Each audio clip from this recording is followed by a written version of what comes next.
ছাত্র আন্দোলন থেকে গণঅভ্যুত্থান, এরপর 5 আগস্ট শেখ হাসিনার পদত্যাগ ও দেশত্যাগ। এর 3 দিন পর অর্থাৎ 8 আগস্ট গঠিত হয় অন্তর্বর্তী সরকার। দায়িত্ব গ্রহণের পর কেটেছে 30 দিন।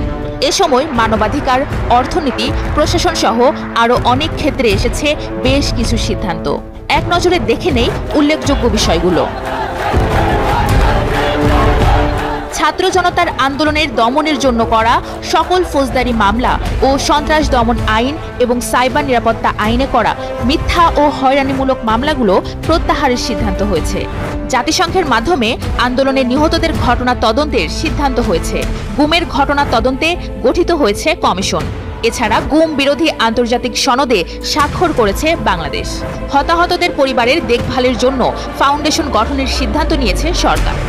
এছাড়া ডক্টর ইউনূসের অনুরোধে বিক্ষোভের ঘটনায় সাজাপ্রাপ্ত 57 বাংলাদেশিকে ক্ষমা করে দেন আমিরাতের প্রেসিডেন্ট। দেন রাষ্ট্রপতি মোহাম্মদ শাহাবুদ্দিন। 2 সেপ্টেম্বর জাতীয় সংসদের স্পিকার শিরিন শারমিন চৌধুরী পদত্যাগ করেন। 10 আগস্ট প্রধান বিচারপতি ওবায়দুল হাসান এবং আপিল বিভাগের 5 বিচারপতি পদত্যাগ করেন। একই দিনে প্রধান বিচারপতি হিসেবে নিয়োগ পান হাইকোর্ট বিভাগের বিচারপতি সৈয়দ রেফাত আহমেদ।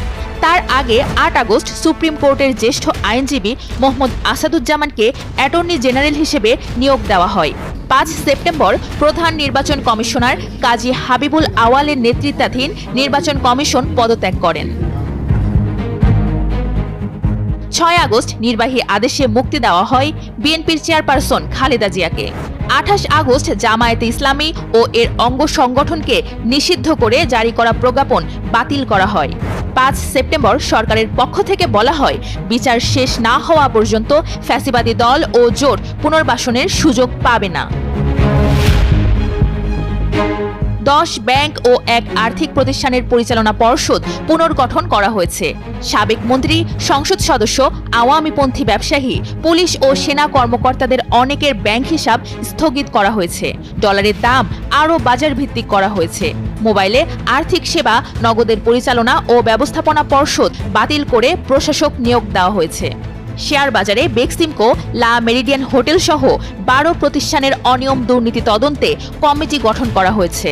বেক্সিমকো গ্রুপ, এস আলম গ্রুপ ও চৌধুরী নাফিস শরাফাতের বিরুদ্ধে অর্থ পাচারের অভিযোগ অনুসন্ধান করছে সিআইডি। অর্থনৈতিক অবস্থার ওপর শ্বেতপত্র প্রণয়ন কমিটি গঠন করা হয়েছে।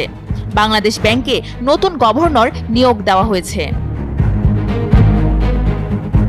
19 আগস্ট সব জেলা উপজেলার চেয়ারম্যান, সিটি কর্পোরেশন ও পৌরসভার মেয়রদের অপসারণ ও প্রশাসক নিয়োগ করা হয়।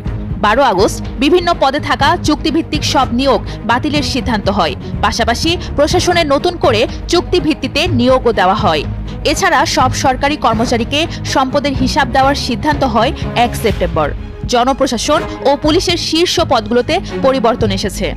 উপসচিব, যুগ্ম সচিব ও অতিরিক্ত সচিব পদে পদোন্নতি দেওয়া হয়েছে। এ সময় 25 ডিসিকে প্রত্যাহার করা হয়।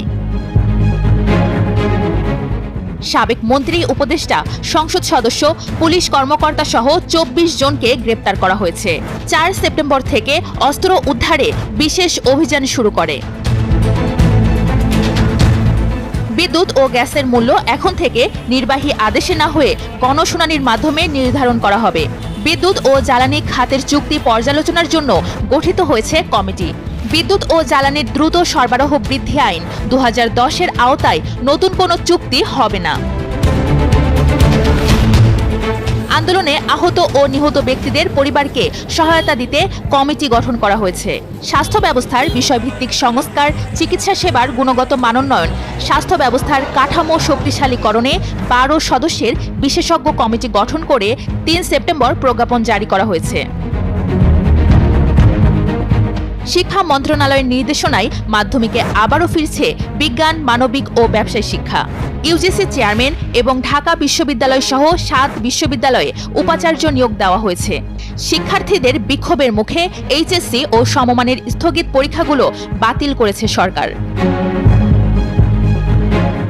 বাতিল করা হয়েছে রামুর সংরক্ষিত বনে বাফুফের টেকনিক্যাল সেন্টার নির্মাণের উদ্যোগ।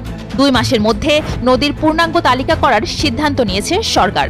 এছাড়া 64 জেলায় অন্তত 64টি নদী চিহ্নিত করে নদীর অবৈধ দখলদার উচ্ছেদ করার সিদ্ধান্ত নেওয়া হয়েছে।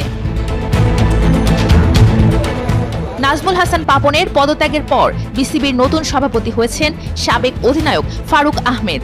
পাশাপাশি কয়েকটি ক্রীড়া ফেডারেশনের সভাপতিকে সরিয়ে দেওয়া হয়েছে।